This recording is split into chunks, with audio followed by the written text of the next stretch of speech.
Hola amigos, soy la estudiante Zaida Chipana. Bienvenidos a este podcast. Les daré una breve explicación del tema a tratar, que es acerca de la redacción y publicación de artículos científicos con enfoque discursivo.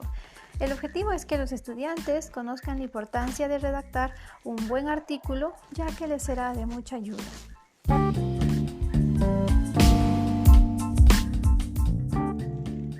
A continuación explicaremos la estructura de un artículo científico.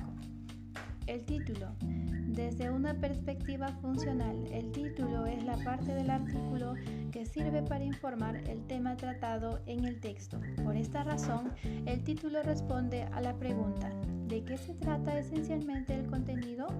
Y funciona como etiqueta o nominación del trabajo. Esta función de identificación se extiende hasta su utilidad en los buscadores y bases de datos, donde resulta definitivo para hacer que el artículo sea visible y tenga potencial de difusión. El título instaura la primera forma de relación entre el autor, investigador y sus lectores, presentándoles sintéticamente el trabajo realizado con cierta autonomía del contenido mismo. Más allá de la descripción en síntesis de tal contenido, el título invita al interés o al desinterés por parte del lector para su lectura completa. De acuerdo con Cisneros 2006, un título debe tener al menos estas características. 1. Debe ser breve. Ojalá no sobrepase de un renglón. Las normas APA limitan la extensión del título a 12 palabras como máximo. 2. Completo. Debe representar la idea del contenido general del trabajo. 2 o 3 palabras puede que no sea suficiente. 3. Debe ser preciso y adecuado, congruente con la idea principal y los objetivos. 4. Concreto. Debe evitarse las ambigüedades. En ciertas ocasiones se puede clarificar con subtítulos. Los autores. El nombre que aparece después del título en la línea del autor pertenece a quien asume la responsabilidad del documento escrito, esto es, quien está dispuesto a sostener lo que enuncia e implícitamente asegura que el texto cumple con todos los requisitos formales y éticos que la publicación científica implica. En la revisión de esta parte del artículo, llamaremos la atención sobre 6 casos y aspectos comunes que generan discusiones, incorrecciones o inquietudes en el arbitraje. Prestigio de la coautoría. Se refiere a la actitud positiva o negativa frente a un artículo que es presentado por varios autores. Formalmente, no existen limitaciones sobre la cantidad de personas que puedan aparecer en una línea de autor. Sin embargo, hay que decir que un artículo con más de 4 autores puede generar resistencia entre los editores, quienes llegan a surgir la revisión de las contribuciones de las personas involucradas y el desplazamiento de algunas hacia un apartado con agradecimientos previo al listado de referencias bibliográficas. Coautoría inmerecida. Sucede cuando aparecen como autores personas que no realizaron contribuciones significativas en el proceso de investigación y en la escritura del artículo. Coautoría no reconocida. Omitir el crédito de un autor es una grave falta que a veces genera reclamos directos a los editores, quienes pueden llegar a rectificar erratas por descuido de sus procesos de impresión o bien poner en evidencia que un autor ha negado el reconocimiento a otros colegas en un artículo de investigación. Desorden de coautoría. Se trata del desorden de presentación de los autores de trabajos colaborativos, inconsistencia en la presentación del autor. Alude a la necesidad de generar cierta homogeneización en la presentación del nombre y apellido del autor investigador a lo largo de su recorrido profesional en el envío de manuscritos. Cuando la inclusión de más datos nominales sea necesaria, porque el nombre es muy común y puede confundirse con el de muchos autores, se acude al ligamiento de 2 apellidos a través de un guión. Por ejemplo, Pérez, Juan. Pérez, Olave, Juan. Emisión de datos. En muchas ocasiones se omiten datos en la línea de autor por descuido en la lectura de las políticas editoriales que, por ejemplo, admiten inclusión de sus títulos académicos y o profesionales.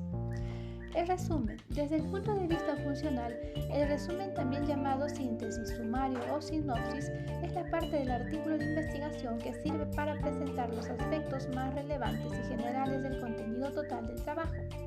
El resumen responde a la pregunta ¿qué contenido presenta el artículo? E igual que el título, funciona como etiqueta para su visibilidad en buscadores electrónicos y base de datos. Desde el punto de vista discursivo, el resumen es un ejercicio de interacción que anticipa a un posible lector caracterizado por la urgencia de conocer a grandes rasgos el contenido de una investigación a través de la lectura rápida. Las palabras claves. Desde una perspectiva funcional se definen como la parte del artículo que condensa en pocos términos, generalmente de 3 a 5, de acuerdo con cada política editorial, su contenido completo. Discursivamente, las palabras representan el ajuste que realiza el autor investigador de la elección de los términos que considera fundamentales en su artículo. Estructuralmente, una palabra clave puede presentarse como unitérmino, un concepto igual una palabra, o como término compuesto, un concepto igual a varias palabras. Así, sustantivo, cáncer. Sustantivo más adjetivo, cáncer hepático. El segundo término caracteriza al primero. Sustantivo más sintagma preposicional, cáncer de riñón. El segundo término extiende al primero. Sustantivo más sintagma oposicional, cáncer MO. El segundo término especifica al primero. La introducción. Desde una perspectiva funcional, la introducción es el primer segmento extenso del artículo de investigación que se utiliza para exponer los aspectos generales concernientes al tema estudiado. En esta medida constituye una conceptualización y está más cerca del resumen que del desarrollo del trabajo. Discursivamente, la palabra se ha definido como la carta de presentación. El resto del artículo, estructuralmente una introducción, no se restringe a un canon tan claramente como las secciones anteriores. Si bien se ha construido consenso sobre 3 puntos que debería aparecer siempre: el objetivo general de la investigación, la relevancia del estudio y los antecedentes consultados. La metodología. Este apartado describe los materiales y métodos empleados en la investigación. Los materiales no son más que las herramientas, instrumentos, elementos y objetos utilizados en los procesos de experimentación y recolección de datos. Por su parte, los métodos son los procedimientos sistemáticos de manipulación de estos materiales, todo lo cual arroja los resultados de la investigación. A nivel de la estructura, el contenido de la metodología puede segmentarse en 3 partes y elaborarse en párrafos independientes si la extensión lo requiere. Los resultados. En este apartado se exponen los hallazgos de la investigación. Su funcionalidad consiste en la localización precisa de la novedad que aporta el autor investigador al campo disciplinar, presentado de manera condensada, texto, tablas y o figuras. Lo que obtuvo a partir del procedimiento aplicado y la base para la interpretación de estos resultados, lo cual significa que cualquier aseveración que se realice en los apartados debe tener su sustento o base en los datos que representan en los resultados. Estructuralmente, la sección de los resultados se define como un segmento descriptivo que puede combinar texto con tablas y figuras para mostrar ordenadamente los productos empíricos o analíticos de una investigación. El texto, las tablas y figuras deberían conformar una unidad sólida en función de las interpretaciones, un segmento argumentativo del artículo que constituye el puente hacia las conclusiones. Cisneros, M. Olave G.